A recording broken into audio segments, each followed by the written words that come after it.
in the shin and brings him down. I'm really gonna look up the cinematographer. Donald Peterman was the cinematographer on it.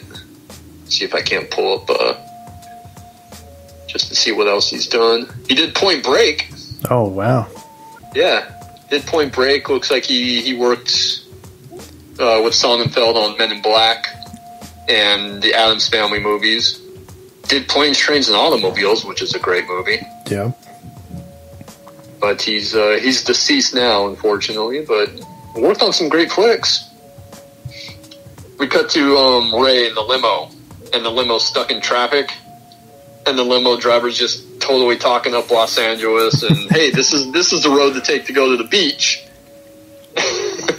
And Ray is just super unimpressed. He's like, "Oh yeah, you want to tell me about the beach when I'm fucking from Miami?" And then he asks about the sun. He's like, "Does it ever shine out here, or is the fucking smog? Or is the smog always around?" And then the limo driver's like, completely over his head, doesn't realize, that Ray is just being completely facetious. Yeah.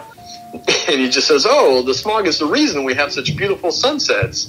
And Ray just smiles and through his teeth is like, "What a bunch of fucking bullshit." Or the limo driver, he says, "They say." Yeah. That the smog is the reason why we have beautiful sunsets. He's like, is that true, huh? What a bunch of fucking bullshit. So he finally gets to Harry's office, and Harry's asleep, so Harry, is startled awake, and Ray comes in and says, "Oh, I'm Ray Barboni. I'm the dipshit that never leaves Miami." And then Harry kind of realizes that he's in big trouble. So he gets up and he does all the tactics that Chewie was trying to do to Bo and Ronnie. Yeah. Where he's messing with the blinds to try to get the light a certain way to try to throw Ray off. And Farina is so fucking good in this scene.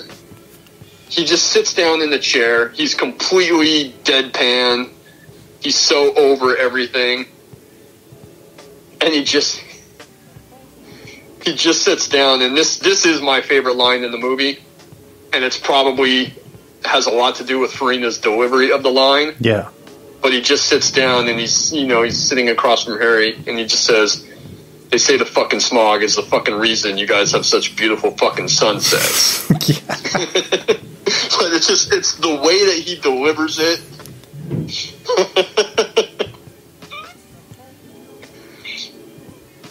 And then,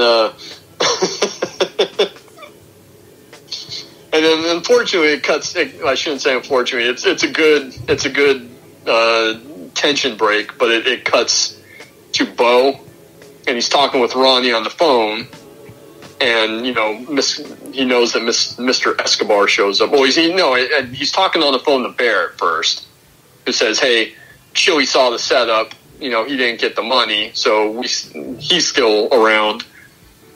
And then Bo calls Ronnie and says, "Hey, we're in trouble. We need to get the money because Mr. Escobar just showed up." So Mr. Escobar shows up at the limo place, and they get into the car, and there's a really funny shot of Bo in the backseat of the limo with the bodyguards next to him. And the bodyguards just completely dwarf him.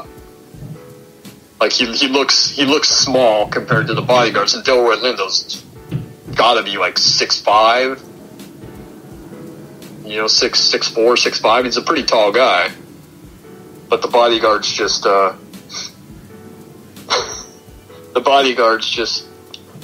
dwarf him, and it's really funny. And they're asking, where's our money? Where's Yayo? And Bo's trying to play it off like, "Hey, I gave Yayo the key to the locker, and and he says, "Why did you give him the key?" "Well, there was DEA agents all over the place, so I gave him the key and let him deal with it, and he's probably gone." And then Escobar says, "Me and my wife, we're going to spend a week in town. We're going to go to the Sheraton. We're going to go to Universal Studios. And then we're going to come back and we're going to get our fucking money. And then, you'd better have it." And he says, yeah, we're going to come back and we're going to get Yayo too. So then Bo's really scared, so he calls Ronnie. And, Ronnie needs to go get the money from Harry. So Ronnie heads out to Harry's office, and Harry's still there talking with Ray. And Ray is saying, hey, he's tired of Harry giving him the runaround. He says, where's Chewie? Where's Leo? Where's my fucking money? And then Harry's like, oh, listen to me, Ray. And this is when it gets nuts, is he leans forward and says, oh, I'm listening. And Harry's starting to talk to him, and he grabs the phone and says, listen to this. And he just smashes him in the face with the phone. And then he's starting to beat him up. Uh-huh. Just, toss him around the office, and he's beating him up. And then Harry's just laying on the ground bleeding and beaten. And he says, hey, I'm going to kill you. You don't have my money. And that's when Ronnie shows up at the office. And Ronnie says, hey, get in line. This piece of shit owes us money.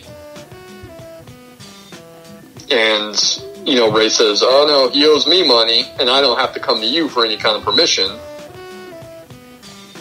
And he has, the little gun, and Ronnie says, well, tough shit. And he does the thing where he moves his jacket aside and has the gun in his belt. And Ray just says, oh, you must be a quick draw artist the way you got your gun stuck in your belt like that. And Ronnie looks at his gun, and he starts making fun of his gun and says it's like the Fiat of guns because it's just some tiny little small caliber pistol. And while he's talking shit about his gun, Ray just shoots him. And then there's a really funny part where he's going to hand the gun to Harry and says, hey, they have these tests that say whether or not a guy fired a gun. I wasn't here. So you need to shoot this guy. And then it cuts to like Bo the next morning reading in the paper about the murder. Or I should say, Chewie and Karen are talking. They're talking about Martin. They end up having a kissing scene, and then they're in bed together. And then that's when they get a call from Doris at the hospital saying that Harry was assaulted. So they go to see Harry, and Harry's laying there beat up, and he's got a broken jaw, and he's got some broken hands. And it turns out, he supposedly everyone thinks that he's the one that killed Ronnie. And then Chewie's taken aback by that and says, "Oh my God, you killed Ronnie." And he's kind of impressed. But then it cuts to Bo the next morning reading in the paper about Ronnie being dead and Harry was the one that killed him. And Bear comes in and he says, "Hey, did you hear about Ronnie?" And Bear says, "Yeah, I don't believe it. Shot 4 times in the chest and once in the foot." And Gandolfini's reaction to the once in the foot, he's like, in the foot. Jesus. Because Harry was the one that shot him in the foot. Because Ray made Harry shoot him. So Bo threatens Bear and threatens his daughter and says, "Hey, we need to do this thing. We need to get the money off of Chewie." And Bear doesn't want any of it, but Bo threatens the daughter and threatens Bear with jail time. So Bear says, "Hey, we're going to do this last thing and I'm done. We're not going to do any more business because I want out." So we go to the meeting in the morning with Martin, and Chewie and Karen show up, and then Harry shows up all bandaged up and with a neck brace and with the casts on his hands, because they're going to be talking about his movie and he wants to be there for that. And then Martin shows up driving the minivan, and they sit down and they talk about the movie, and it's obvious that they're not talking about Mr. Lovejoy anymore. They're talking about Chewie's story.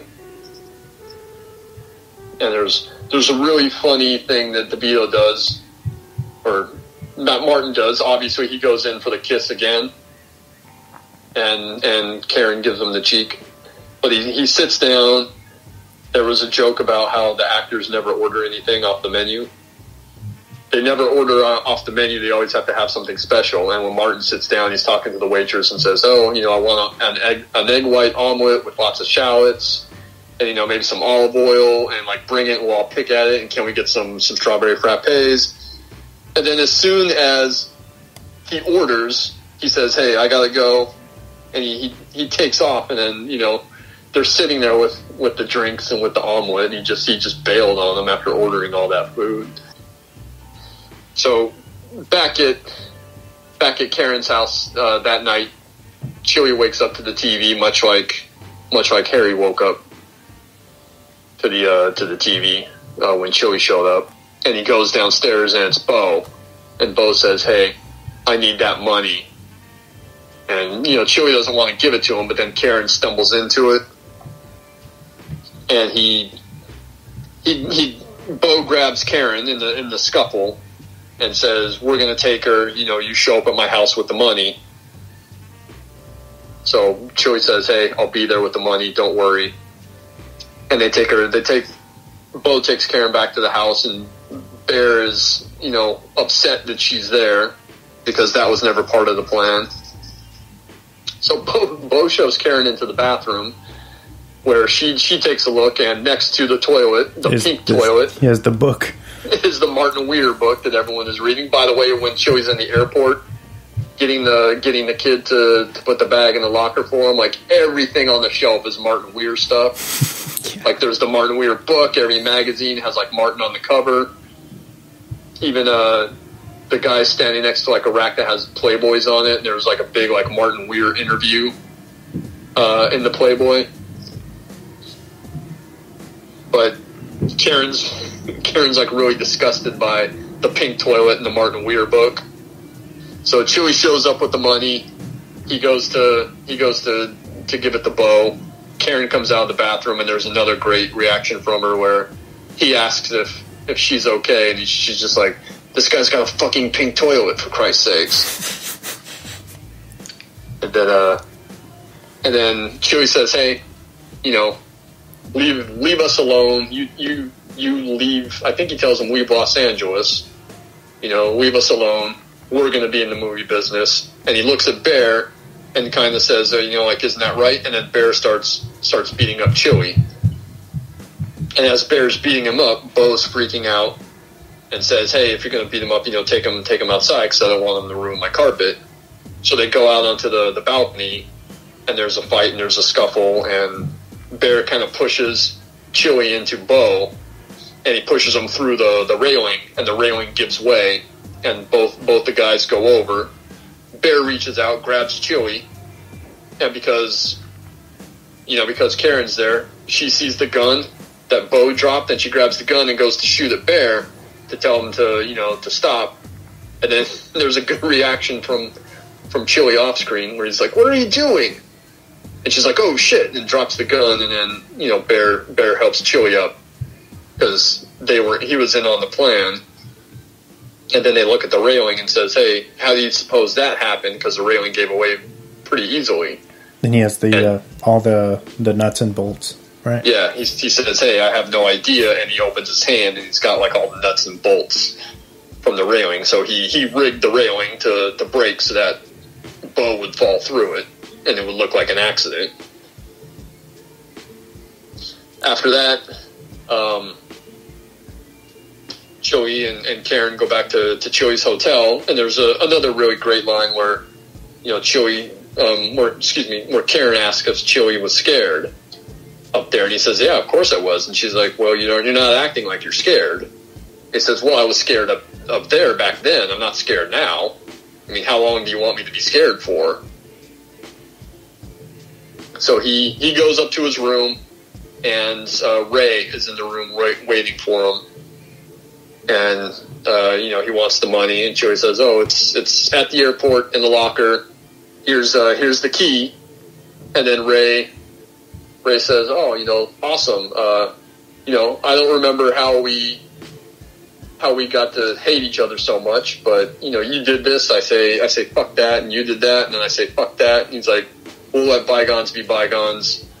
This is between you and me. No one has to know that I got the money." because I guess technically it belongs to Jimmy Cap, not really Ray.